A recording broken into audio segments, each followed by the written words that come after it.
আবারও স্বাগতম আপনাদের অজানা বার্তা 2.0 চ্যানেলে। এখানে আমরা উন্মোচন করি ইতিহাসের রহস্য, ভূগোলের অজানা দিক আর নানা তথ্য যা চিরকাল ঢাকা ছিল অন্ধকারের অন্তরালে। ভাবুন তো, এমন এক রোবট যে হাঁটে মানুষের মতো, কাজ করে অক্লান্তিক সৈনিকের মতো, এমনকি নিজের ব্যাটারি নিজে পরিবর্তন করতে পারে। শুনতে অবিশ্বাস্য লাগছে? এটা কল্পনা নয়, এটা ওয়াকার S21 চীনের ইউবিটেক রোবোটিক্সের তৈরি। এই রোবট ভবিষ্যতের কর্মক্ষেত্রকে একেবারে বদলে দিতে পারে। প্রথম দেখায় মনে হবে এত মানুষ। এর উচ্চতা 1.62 মিটার, ওজন মাত্র 43 কেজি এবং এতে আছে 52টি ডিগ্রি অফ ফ্রিডম, যার ফলে এর প্রতিটি চলাফেরা হয় নিখুঁত ভারসাম্যপূর্ণ। রোবটটি এতটাই স্বাভাবিকভাবে হাঁটে ও বসে যে না বলা পর্যন্ত বোঝাই যায় না এটি একটি যন্ত্র।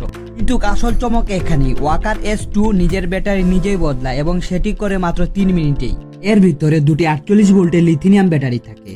একটি চার্জ শেষ হলে রোবট নিজেই চার্জিং স্টেশনে গিয়ে পুরনোটি খুলে নতুন লাগিয়ে নেয়, কোনো মানুষের সাহায্য ছাড়াই। এটি মূলত 24 ঘন্টা সক্রিয়ভাবে কাজ করতে পারে। কি আপনি কল্পনা করতে পারছেন?